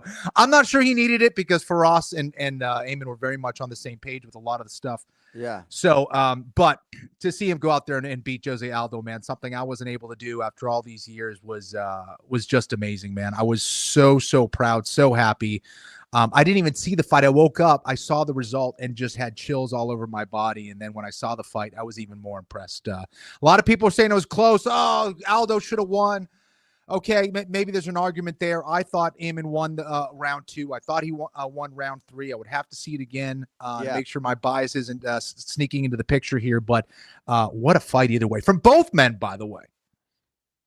So when you first saw that sound, that you probably cried, right? or no? I was a little emotional. I did not cry, but I was just extremely, extremely happy and proud. Aimann's like a little brother, man. And the respect that he has always shown me and the love that him and his family have always shown me. I would live with Faraz in Montreal. So we go back a long time, man. So it's just like seeing a little brother go out there and achieve a dream. You beat a GOAT, John. I mean, you know better than anybody. Yeah. That's something that you will always have with you. I have chills thinking about it now, but to beat one of the GOATs in the sport like that, man, that's something, he could retire today and be proud of for the rest of his life. So I'm just so excited and happy for him. All right, give me big gun Brian Petrie and let's go 3 wide. I could fucking cry when I see that. It was awesome. Laughter on the show. Oh, Petrie. I mean, your hair looks great. Sure, it looks like it could be actually a fucking flat top right now. The angle is such that it looks like a flat top. It looks like an NFL player. Pull, by the way, right? Like the older, you could pull off a flat top, like the older brother in Home Alone, Buzz. You kind of look Buzz. It is flat toppy a little bit. The camera's a little flat. I got you. Dude, you're like a more handsome version because you're handsome. Otherwise, you would be on the show every week. But and your kids are good looking, obviously. But it's you do look like a more handsome version of Buzz from Home Alone. You know what I'm talking about? I'll take it. Yeah. Absolutely. It can be Buzz's girlfriend. Woof, of course. Dude. All right. So I'm bringing you into this conversation because Aiemann Zahabi is 136.8 pounds, 0.8 ounces away from making weight when he finds out that Jose Aldo is not going to get there and is sort of done cutting weight at 143 pounds or whatever he was at. And certainly those of us who have maybe read Jose Aldo's statement at this point in time or heard what he had to say after the fight understands where he was at and where he is now at in his retirement and former career. But this ended up being the biggest payday of Aiemann Zahabi's career, and that's really a good thing. And he ended up winning the fight, which is an even better thing. But Kenny, the complexion of this fight and Brian changes a lot when this fight becomes a featherweight fight. And you can look no further at just Jose Aldo physically to understand, that the gravity of this challenge, Kenny, got bigger when the weight class changed. And so when I say divine intervention, Kenny, it's just part of this amazing fight and story and fight week for Team Zahabi. Extremely well said, and you could see it, when I knew the result. And when I saw them go out there and saw the size difference, I was like, oh man, Jose Aldo just looks so much bigger. His shoulders were super broad. He was thicker everywhere. And that also means that every time you're throwing a shot, that's landing significant damage. There's more weight behind those shots, of course. And it just, these things are very unfortunate. And the fact that Aiemann, knowing all of these odds and knowing, how this was all kind of stacked against him here, the fact that he still took this fight just shows what kind of courage and heart this guy has. He's got balls, and to take that fight and get the result that he did, you have to applaud it. Whether you were hoping for Aldo, whether you thought Aldo won, you have to respect this no matter which way you see it. Bri, did you have action on Aiemann Zahabi versus Jose Aldo, and how did you see it? Absolutely, I did. It was one of my few bright spots this weekend. What an incredible fight! And I was paying close attention on Friday when I saw the tweets about Aldo not making weight. They're going to go to 45, and I saw Zahabi was already cutting, and he was at 136 point whatever. I'm like, oh no, that's not good. But he renegotiated. He said, which I hope he got a bag for that. And then on fight night, he's smiling. Right, the guy goes in there fearless, smiling. And I agree. When they went in there, I was a little nervous because Aldo looked enormous. And I'm like, oh, fuck, I know, that only can tell part of the story. But, yeah, Zahabi fought incredible. I thought he won the fight as well. I thought he won the second round. Thought he won the third round. Incredible heart, incredible comeback. And I'm not going to glaze Kenny too much here. But what does it say about Kenny Florian 14 years later that a guy is calling him out after an Aldo fight? That's first class right there. I saw it before Kenny did, and then Kenny retweeted it. And I love that. I love that he gave respect to Kenny like that because, like I said, I know Kenny was a big part of that gym and close to them for a while, and that's awesome that he did that. And they say in football, basketball, ball don't lie. You know what I mean? Yeah. The scales don't lie. Aldo missed, and and Zahabi got the win, and rightfully so. Well, this show is called the Anik and Florian podcast, so thank fucking goodness somebody brought it to my attention before we went to air. I'm serious. I would have led the show with it, right? Oh, so good. Obviously, there aren't going to be a million opportunities for us to sort of piggyback on this Florian name as long as we can. You know, so. I just love that between Ryan Hall and Aiemann Zahabi, they completed the Kenny Florian comeback revenge tour. By the way, Gray Maynard, we took him out. We got BJ Penn, and we got Jose Aldo. Man, we missed on Sean Shark and Diego Sanchez, but who knows? Cody, give me that Aiemann Zahabi audio again. Give me that fucking sound. Absolutely couldn't wait for it. Congrats on the win. Thank you. I also want to say, just sorry, guys. Kenny Florian, I got him, baby. Okay? 14 years later, 13 years later, we did it. Okay? Kenny, I got you. I got chills, Aiemann. I got chills. Cool, man. So, Jose Aldo, all class, and I do think this is going to give him the closure that he didn't get either against Mario Bautista or even preceding the win over Jonathan Martinez when he entered the Hall of Fame and came back. But, Aiemann did send me a message and a private message. I appreciate you and Cruz explaining the weight difference situation to the public during the pay-per-view. I can't thank you guys enough, because to not provide that context would have felt like burying the lead. And there was just a lot of risk involved for Aiemann.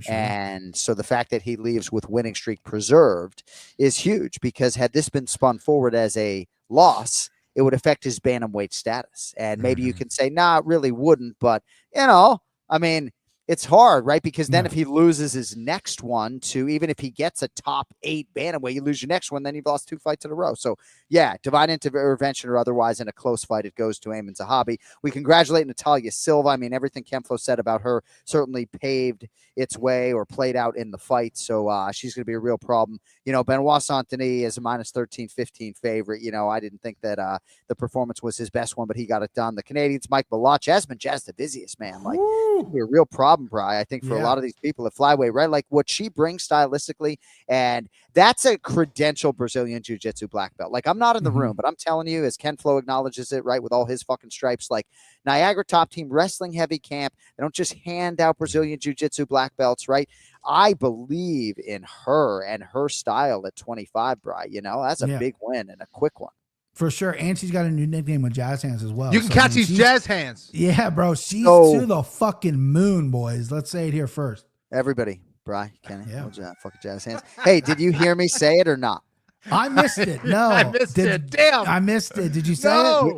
So you guys were probably in commercial break when I said it. Okay. I said it at some point in time. But I didn't credit Ken Flo. Congrats to Modestus Bukowskis and Navajo Sterling, Powerbar Marc-Andre Barrio getting a big bonus. And amazing live event, but we have no choice but to spin it forward. Could have literally recapped that thing for 2 hours. But the pronunciation of the week is brought to you by Total Wireless, the official wireless provider of UFC. Get unlimited data that won't slow you down. This name, at least the first name, might slow you down. And since Petrie is here, and he's such a master orator when it comes to these names. So anybody ever have pop quizzes as a child? The name Quiz sits in the middle of this fighter's first name. He is competing on the main card this weekend inside the UFC Apex in the featherweight division. He's got a shit ton of momentum right now, having won 3 straight. And this will be his 3rd UFC appearance of the year. So Costa is the last name. I'd like to hear both of you guys. Ken Flo, lead the dance. How do you pronounce this guy's name? Melquizael. I guess I'll go with Kenny second next time. Bri, what you think? We call him Melky on the street, so I'm going to go Melky Costa. Yeah, we call him Melky on the street. Yeah. You're right. And his nickname's so weird. It's like Milk Coffee because they thought it sounded like Knockout at some point in time. Let's hear him say it. Melquizael Costa. Melquizael Costa. And he said, if I'm not here to record my name file, just call Ken Flo. Yeah, Ken Flo. The way he says it. All right. Let us get to some predictions. UFC Fight Night, Burns v. Morales. Melquizael Costa was a minus 230 favorite when I sent the betting odds on Sunday, Brian. Now he's minus 185. So some action seemingly coming in on Juicy J. Julian Erosa, who is now plus 154. 3 straight wins, as I mentioned, for Costa. He's already fought twice this year and won. Beat C-Rod by unanimous decision March 29. Submitted Andre Feely back in February. And now he draws another busybody here in Julian Erosa. BP, who do you like? Yeah, real quick. I know you guys covered it, but I want to let everyone know I'm still rocking that bully merch. Well, shout out Bilal Muhammad. What an incredible performance by both men. That was just flow state for 3-Name Jack. That was an incredible fight. But yeah, shout out Bilal Muhammad for being incredibly tough and being the biggest heart ever. Anyway, let's move forward because I'm going to get upset. Julian Rosa, this guy, I cashed last time on him. He looked really good against Darren Elkins. I was surprised the line was that low against Elkins. I had him by submission. He didn't want any part of that submission. He just wanted to fuck Darren Elkins up. Darren Elkins looked really weird that fight. I'm not sure if he came in with an injury or not. And Melky, this guy just keeps taking my money. It's like a bully at fucking school time. Stealing my lunch money, right? Yeah. Like every time I see this guy lined up against somebody, the odds are just so favorable on the other side. I rock the other side and he keeps taking my money. That's a me problem, right? That's a me problem. I need to get on the side with him. However, not today. Not today because I need to get some money back. And I think Rosa at plus 154 is really nice here. I think Rosa struggles with powerful guys. He gets clipped early in fights. When fights get extended, his cardio's good. He's a long-range guy. He also has power and some really good chokes on his side here. Melky got knocked out earlier in his UFC career. He has been chinned before. It can happen. The grappling, I'm really curious. I think Melky's probably a little bit better on top, a little more polished when he goes to the ground. But Julian has some tricks up there. He's got some good chokes, guillotine, Dars, what have you. So give me Juicy J, Julian Rosa. I like the plus money here, man. I need it. I need a dog play. And yeah, Juicy J is it. Ken Flo, Juicy J, now a really impressive 9-7 in the UFC when you consider that this is his third UFC stint. He's 35 years of age. Good time for him to make a run like this financially and otherwise. What do you make of this matchup? Two really active guys here in Costa and Rosa. Rosa's, very tall for the division. Definitely game. He's a scrapper and he's good in a variety of areas as well. I think that sometimes though, he doesn't sit down on his punches as much. I think he could be even more effective if he was able to do that. Sometimes being the taller fighter can be a disadvantage in some ways. And he's going against a guy in Costa who is extremely aggressive, loves to move forward, always kind of pursuing a finish in some way, shape, or form. And I think that might be a lot for Erosa. Erosa sometimes doesn't handle that high pressure game as well. And I feel like Costa kind of matches up pretty well here. So give me Melquizael Costa here against Julian Erosa. That sounded so good. So good. So Kenny Florian fought Jose Aldo in his retirement fight in Houston, Texas at UFC 136. It was October 8th, 2011. And my phone isn't loading well, but I was just going to make a joke. But that Kevlo was up after 15 minutes too, Aiemann, right? I think some people had him up 2-1 after 15. All right, here we go. Middleweight division. Nursultan Rujaboyev's minus 298 taking on Dustin Stoltzfus, who is plus 240. So outside of the loss to Joaquin Buckley, Bry, Uzbekistan's Nursultan Rujaboyev has been quite good in the UFC. 3 UFC wins. 32 other MMA wins outside the UFC for Rujaboyev. Nickname Black. Nickname Black. Can you imagine punctuating a win with the nickname Black? That's a fun word to say. Yeah, it is. 3-1 favorite here against Dustin Stoltzfus, Bry. Who do you love? Number scares me. I'm going to come out and say it. Number scares me. Rujaboyev. This guy just a really tough last sounding name. And I don't like him at 70. Don't go to 70 again. That's where he fought Buckley at. This guy's like, what, 6'5" or whatever. What are you doing at 70, right? Fill out, be at 85. This is where this fight's at. But he showed some holes in his grappling against Buckley. Buckley's a big, powerful, strong athlete that took him down and beat him up on the ground. There wasn't a lot of jiu-jitsu off Rujaboyev's back. Stoltzfus is a jiu-jitsu guy. This guy wants to get you to the ground. He is strong. He dumped Joe Pyfer on the Contender Series. He snapped his arm many years ago. This guy has some strength here. Plus 240 staring at me. I kind of like it. However, I'm backed in the corner a little bit with Rujaboyev because I do think he has learned his lesson from Buckley. I think there's not going to be a big a weight cut. I think Dustin Stoltzfus can tire out a little bit, and with that range and that distance that Rujaboyev have, I just think he's going to tee off on him on the feet. I think the grappling is going to be an afterthought after a couple exchanges. Give me Rujaboyev. It was a guy I was going to load up on, but the numbers are a little too high for me. But I'll take Rujaboyev. Ken Flo, Stoltzfus 3-5 in the UFC, but he's coming off his best performance, a knockout of Power Bar Marc-Andre Barrios, and I mean, if you liked what you saw from Power Bar this weekend, he crushed him, right? I mean, just debilitated his legs with a kick and knocked him down in the first second and then finished him shortly thereafter. I don't always know what to make of Stoltzfus, but he does have sort of this flair for the dramatic when his back would seemingly on paper be up against it. Your thoughts on this one? Yeah, I agree with a lot of what both of you guys have said. I think Stoltzfus, went on his best day, looks phenomenal.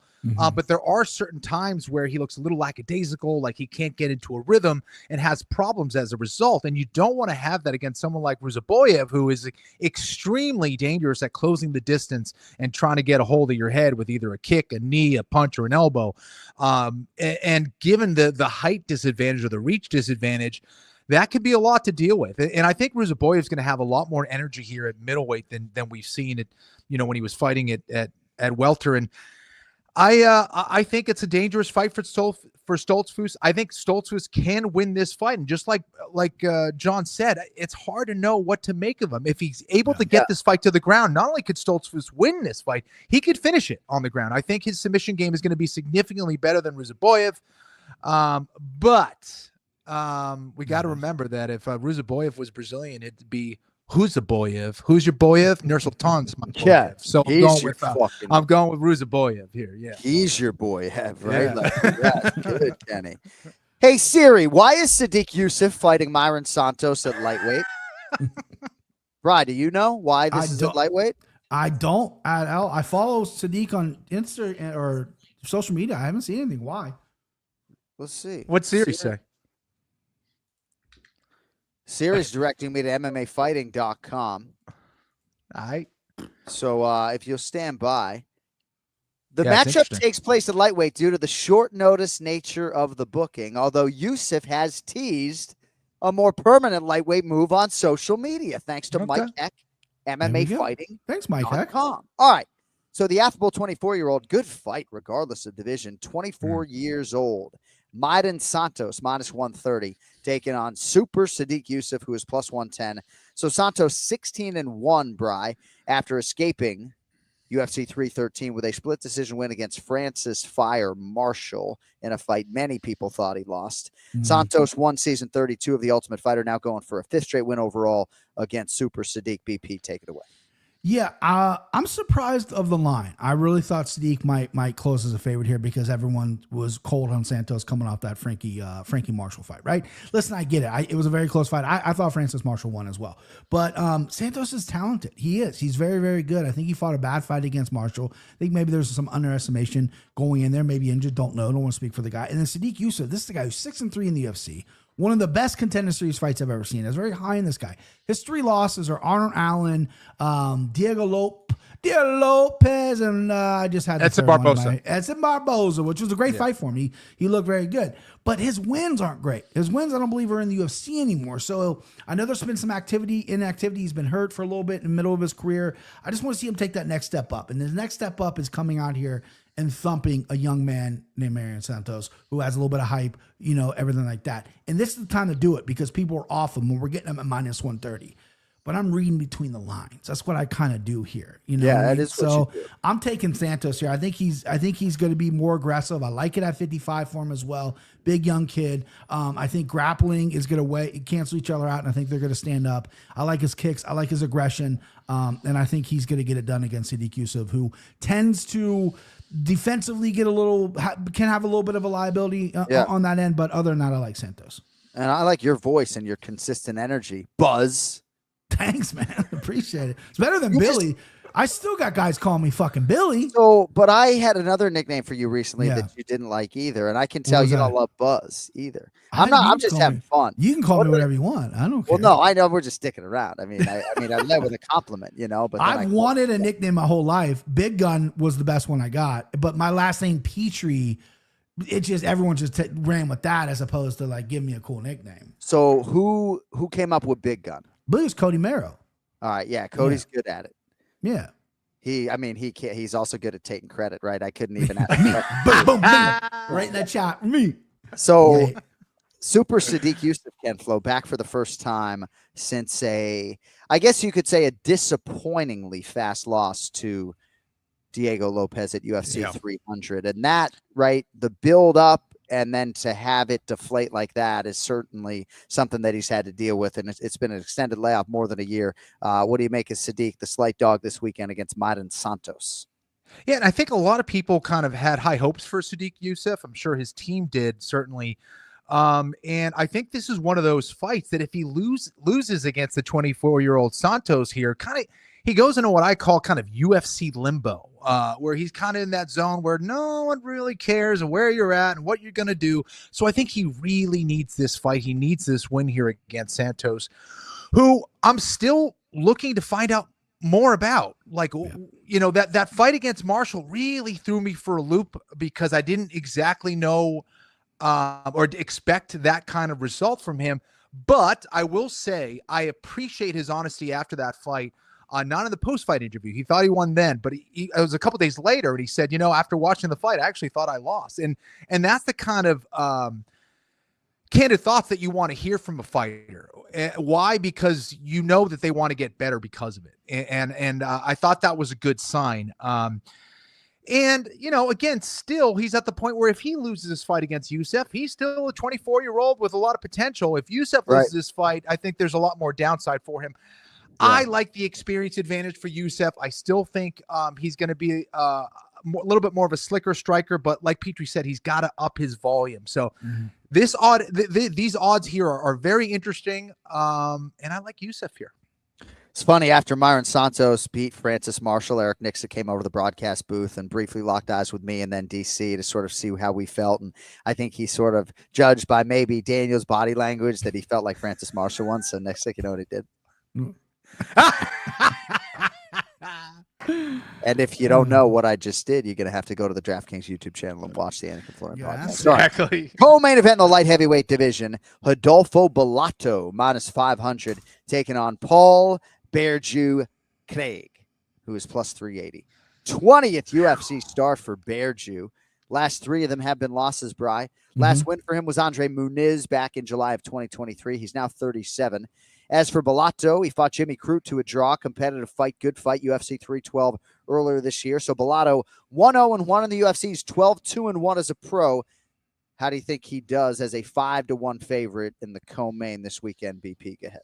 Yeah, shout out to the two Scottish gentlemen that DM me all the time. I'm gonna do this one for you. Paul Craig. Listen, Craig is kind of one-dimensional at this point in his career. And I'm not going to be negative towards him. He's very good on the ground. His takedowns aren't much. I know he's trying to work on his stand-up, but it's just not there for being a long-range guy. He was at 85. Now this is at 205 as well, so maybe he doesn't want to do the weight cut either. Bellato's a wild man. This guy's a fucking zombie, right? That Jimmy Crute fight was crazy. They could have stopped that fight 20 different times, but he does have power, and he has some patience in there too. He's a big boy, and as long as your name isn't Vitor Petrino, which is his 2 losses, I think we're safe here. A Bellato -500 for a guy unproven is scary against a vet like Paul Craig. But I think style makes fights, obviously, and I just think the power in the skill of Bellato is going to be too much for, and the size, matter of fact, too. Right. It's going to be too much for Paul Craig to handle. Yeah, Bellato's a specimen. Certainly looks the part, right? Twice fought on the Contender Series, 7 wins by knockout, 4 wins by submission. What do you think, Ken Flo, light heavyweight co-main event? Yeah, Bellato just tough as nails, legendary chin, but he does struggle early, typically against big punchers. But Craig really isn't that. He's not known necessarily for his power. He's not known for his power. This guy's got all the he's got him on his back, man. Yeah, so I think, but I do think Craig could definitely submit him. I think he can even submit him if he's on his back. So that's where Bellato needs to be careful. But I don't think Bellato really wants any part of the ground. I think he wants to stand and brawl. And he definitely has the power to be able to hurt Paul Craig, especially in the light heavyweight division. So I like Bellato here. I think there's a reason why that number is so high. Interesting number for Paul Craig as the underdog bet, but not enough for me. Why? His takedowns aren't as sharp as they need to be. If Paul was able to, put Bellato on his back, I think Craig has a great chance of winning the fight, but I think it's going to be difficult. So give me Bellato. Raise your hand if you drank some Scottish gin last night. Yeah. Dang, all right. Hendrick's gin is Scottish. I didn't know that until I read the label last night. In all of my lather, if it's not Scottish, it's crap. What do you like better, Bri? If it's not Scottish, it's crap, or if you ain't Dutch, you ain't much. You ain't Dutch, you ain't much. Yeah. That's great. That's All right. first class. Ken Flo, take it away on the main event at welterweight. Michael Morales minus 850. Gilbert Durinho Burns plus 575. So Morales 17-0. That'll move a needle, right? 5-0 in a UFC career that dates to January of 2022. Hasn't been overly active necessarily. Beat the likes of Jake Matthews, stopped Neil Magny last August, but huge step up here.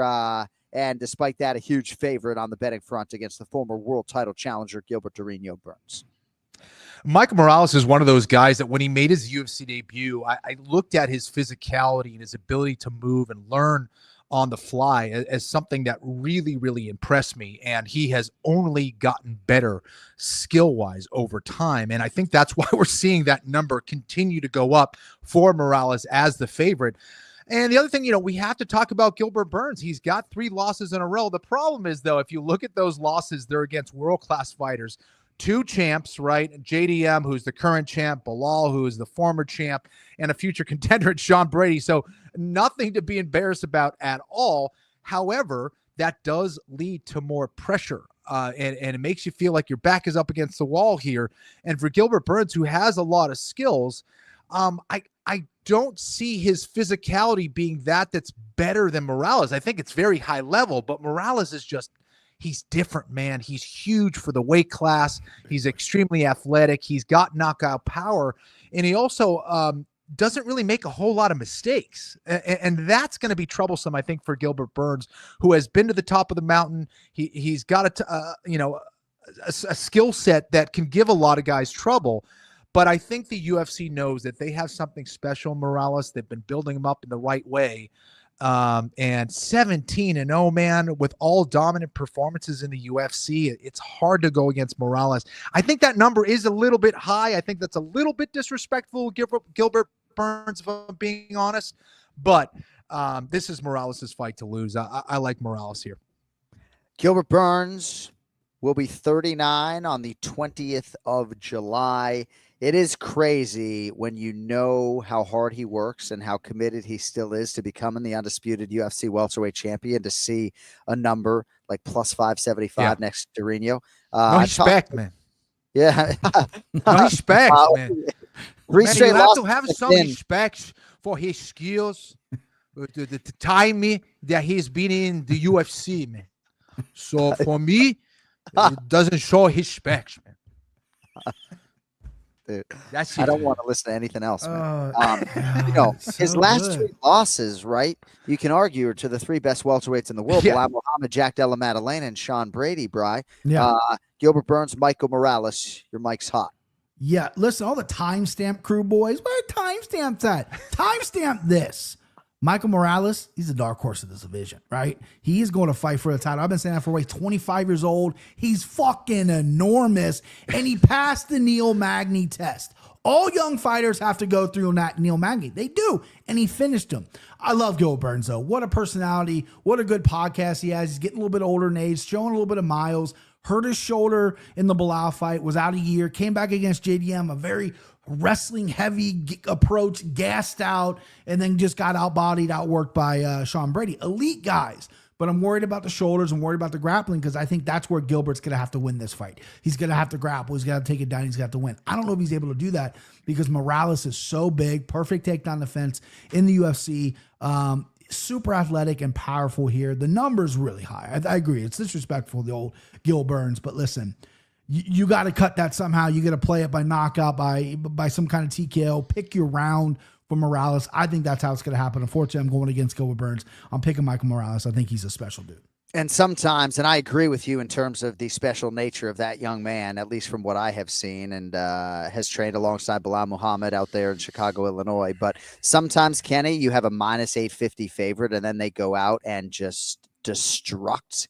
And you sort of find yourself saying, man, he should have been like minus 1,500 relative to how good he is and where they are at their relative stages of their career. All right. Time now to put our money where our mouths are. Place your bets, brought to you by JohnAnik.com, where you can get 15% off your order of Anik and Florian podcast for One More Sleep merchandise with promo code UFC 315 or One More Sleep. Also check out KennyFlorian.com for all of your Brazilian Jiu-Jitsu essentials. And it's actually probably worth the money more than a t-shirt if that's your cup of tea. All right, Bri. Yeah. You want me to update the standings or no? Sure. Go ahead. I'm back in charge of the mathematics, which suggests you're down $12,146.11. I had 8,000, but if you say 12, well, I have your total not being down 93.91 for the year. Is that accurate? I'm sorry. Yes. Yes, Yeah? correct. Yeah. Yeah, and Ken Flo is plus 27. Got you. I misheard. You're down $12,146, right? I have not been in charge of the math for 5 months. What the fuck is going on? Let me tell you something. It's humbling. I've had a humbling day today. I can get into what happened at work, but I know we're short on time, but I've had a humbling day. I'm sorry. Is it bad? No. It's humbling. Listen, real quick, because it's a funny story. I put on some weight since my mom died. I've been depressed. I've been eating. I've been unmotivated, right? I threw on some shorts today to go to work. Haven't worn shorts since last year, right? They're tight, right? And I'm running up against the clock. I get to work and I turn my car off. I take my seatbelt off and that button shoots out like a fucking rocket right at my windshield, about shatters the goddamn thing. So I had to tape my shorts to work today. So that's humbling. And now I'm down $12,000. I don't know how I'm still on the fucking show. It's humbling, Johnny. It's humbling. So from here on out, listen, it's the first quarter, right? You know, we got 6 more months of this. It's the first quarter, and I need to make waves. I need to make big moves. From here on out, it's going to be $1,000 bets, $3,000. I need to shave it. These little 20, 50. Your bet yet. Okay. Yeah, go ahead. So I love your story about the shorts. Yeah. So I'm sorry I'm back in charge of the scoring because it doesn't figure to be a great time for you as I updated with complete veracity and accuracy every week, right? But you're on this show because of your television performance, your approach to handicapping, that you've been an MMA fan and an avid one since you were 12 years old. Nobody I'd want in that seat. Sports betting and sports gambling is an inexact exercise. So I'm just having fun with you. But Thank you. This has been out of my control, and now it's back in my control. And the record shows that you had 1,500 on Bilal Muhammad and 1,500 on Manol Fior. It's minus 3,000. It drops you down to minus $9,391.39 on the year. And we're third-party tracked as well. Ken Flo, can you just get to my wins? Yeah, Kenny had a hell of a week.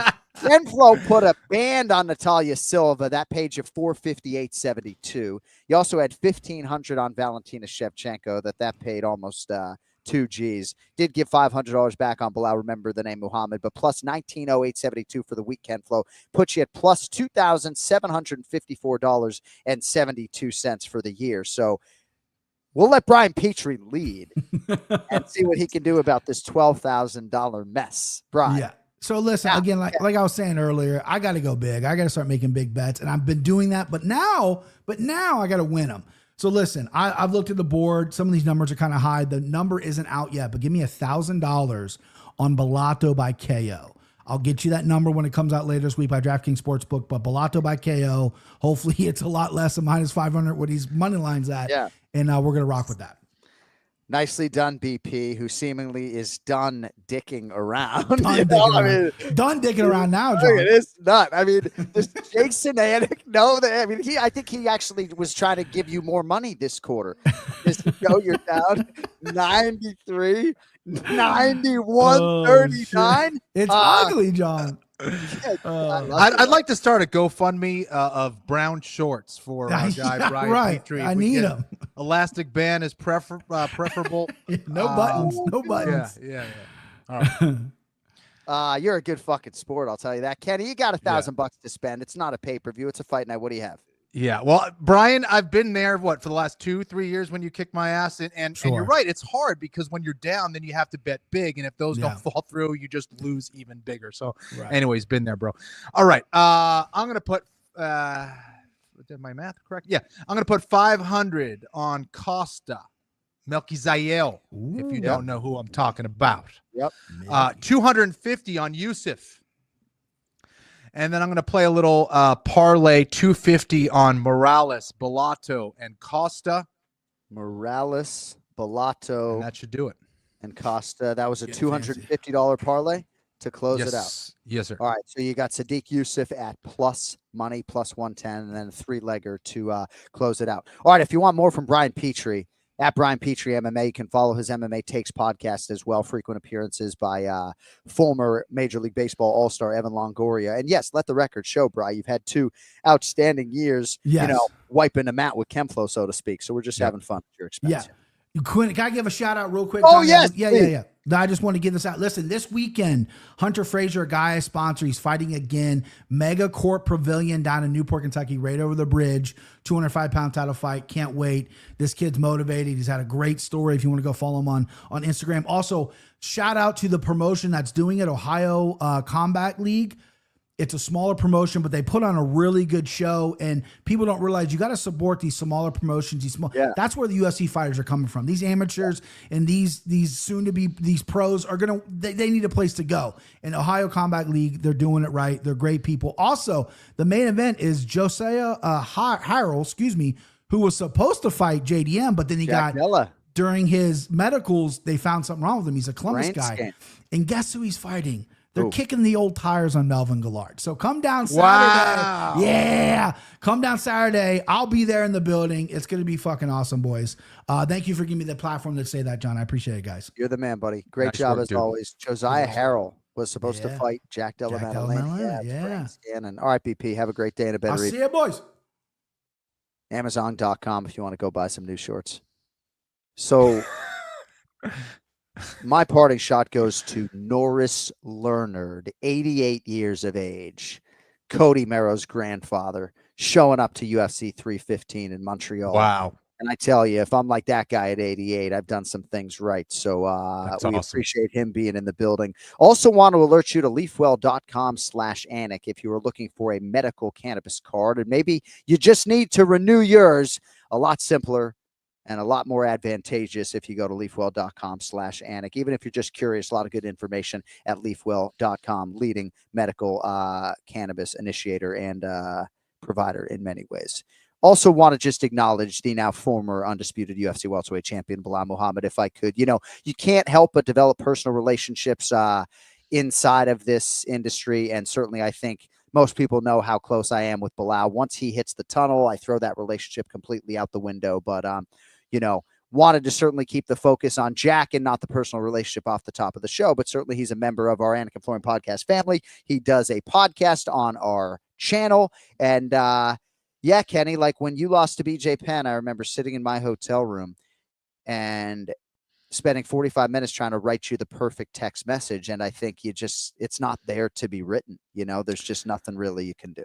100%. But I will say this is that sometimes it's in losses where you really find out what that person is all about. And for Bilal, who lost that fight in a tough one, you just realize that guy is an absolute stud, man. And you find out who people really are when their backs are against the wall, when they have to come back from adversity. He has done it before, and I expect him to do it again, and he'll be that much better, man. But Bilal's a stud, dude.